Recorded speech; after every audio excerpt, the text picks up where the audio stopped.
Representative Delia Ramirez just delivered the most devastating takedown of a Trump cabinet official we've seen yet. In a blistering 5-minute interrogation, she systematically exposed Secretary Noem's pattern of constitutional violations, illegal fund diversions, and authoritarian overreach. This wasn't just political theater, it was a masterclass in how democracy fights back when officials betray their oath of office. Gentlelady's time has expired. I now recognize Ms. Ramirez for 5 minutes of questioning. Thank you, Chairman. Secretary, it's good to see you. I'm going to go straight to the questions because I have a lot of them. Let me start just following up with Congressman Goldman about judiciary. Do you agree that the judiciary is a co-equal branch of government and it is your obligation as a member of the executive branch to honor decisions made by the highest court of the land? Yes or no, Secretary? We are Yes. abiding by all federal judges' orders, absolutely. So yes, it's a co-equal branch of government. Okay, well, let me ask you a follow-up question to that. Do you agree that Congress is a co-equal branch of government and it is your obligation as a member of the executive branch to honor legislation and appropriations duly authorized by Congress? Yes or no? Yes, that's why I'm Thank you. thrilled to work Well, for let me a ask you the president that is follow-up question enforcing here the because I laws. have a lot of them. Do you agree that Article 1 of the Constitution gives Congress the power of the purse? Yes or no? Yes, that is a duty Do you of believe Congress that, to be let me able ask to you another appropriate follow-up, it's funds. just yes or no. Do you believe you have the power to disregard congressional appropriations and unilaterally repurpose funds that have been duly appropriated by Congress? Yes or no?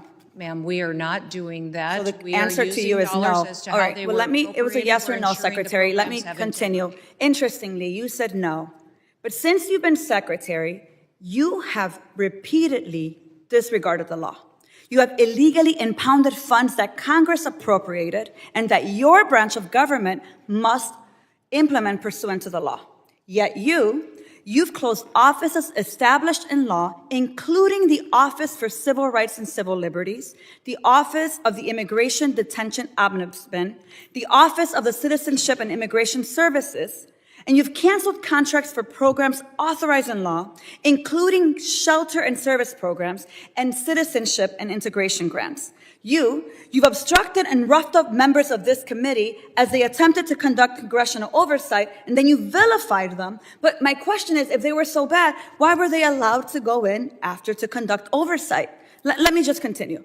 You redirected funds to terrorize our communities. You created taxpayer-funded political propaganda campaigns to terrorize families and children who don't sleep at night because of the terror of those commercials that you are putting out there.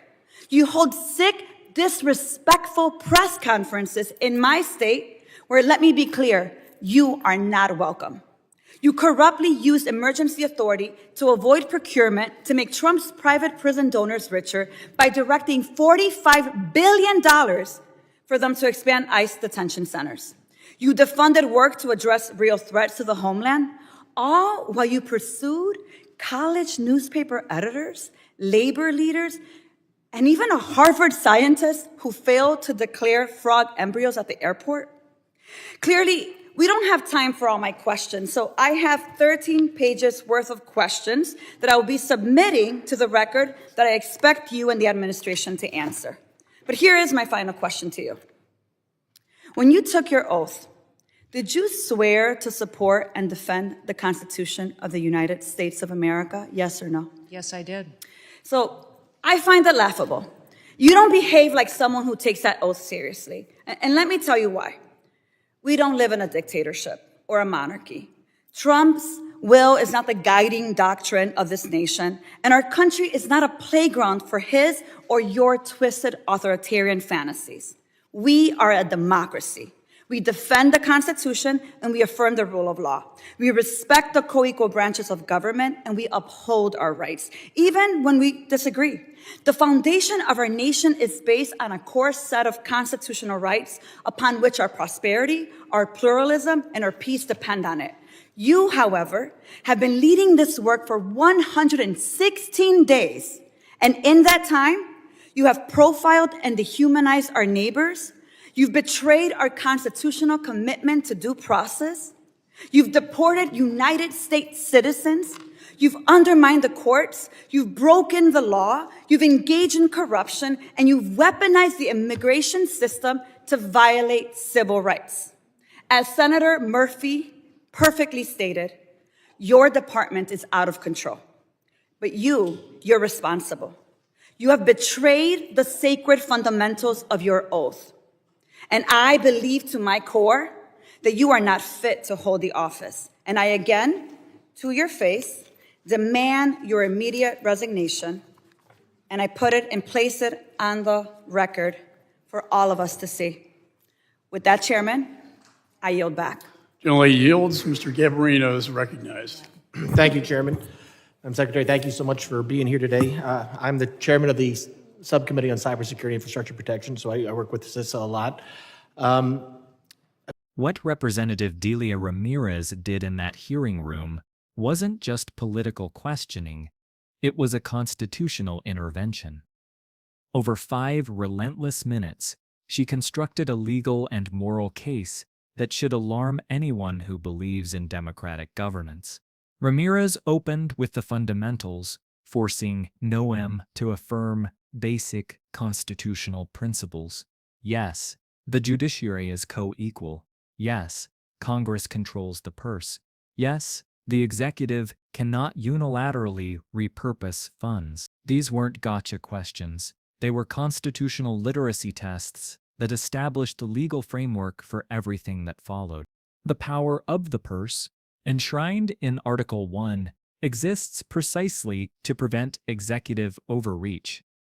When Congress corroborates funds for specific purposes, those appropriations carry the force of law. What Ramirez documented wasn't bureaucratic flexibility. It was systematic lawbreaking, closing offices established by statute, canceling programs authorized by Congress, redirecting funds without legislative approval. These actions constitute what legal scholars call impoundment, a practice that violates the Congressional Budget and Impoundment Control Act. But the constitutional violations go deeper. Due process isn't a suggestion, it's a foundational requirement that protects everyone, including non-citizens, from arbitrary government action. When Ramirez mentioned deporting U.S. citizens, she highlighted the most extreme consequence of abandoning procedural safeguards. Citizens wrongfully deported represent system failure at the most fundamental level, where the machinery of enforcement becomes so focused on volume that it loses track of basic accuracy. The $45 billion redirection to private detention facilities reveals another layer of institutional corruption. Emergency procurement authority exists for genuine crises, not to enrich political donors. When officials bypass competitive bidding to benefit specific contractors, they convert public resources into private gain while undermining the integrity of government contracting. This isn't efficiency, it's state-sanctioned profiteering. Ramirez also exposed the weaponization of immigration enforcement against dissent. Targeting college newspaper editors and labor leaders suggests a pattern where enforcement priorities align with political opposition rather than public safety. When Harvard scientists face immigration consequences for administrative oversights, while real security threats receive less attention, the system has become a tool of intimidation rather than protection. The propaganda campaigns Ramirez referenced represent psychological warfare against vulnerable communities. Government-funded messaging, designed to terrorize families, violates democratic norms that distinguish legitimate enforcement from deliberate cruelty. When children lose sleep over government advertising, policy has become persecution. These campaigns don't just affect their immediate targets, they create a chilling effect that extends to entire communities where legal residents and citizens begin to fear interaction with government services they're entitled to access. Her final demand for resignation wasn't hyperbole, it was accountability. In democratic systems, officials who systematically violate their oaths don't get to claim ignorance or good intentions. Pattern matters. When constitutional violations become operational strategy, resignation becomes the only honorable response. Ramirez's call for resignation also serves as a constitutional reminder that no official, regardless of political protection, stands above congressional oversight or democratic accountability. This confrontation reveals three dangerous precedents. First, the normalization of executive lawlessness, where officials treat congressional concordatations as suggestions rather than binding law. Second, the militarization of civil administration, where enforcement becomes indistinguishable from punishment. Third, the erosion of institutional boundaries that separate democratic governance from authoritarian control. What makes Ramirez's intervention crucial isn't just what she documented, it's how she framed it. She didn't treat these as policy disagreements, but as constitutional crises. Democracy doesn't survive when officials pick which laws to follow based on political convenience. It survives when representatives like Ramirez insist that oaths mean something, that laws apply to everyone, and that power serves the Constitution rather than personal ambition.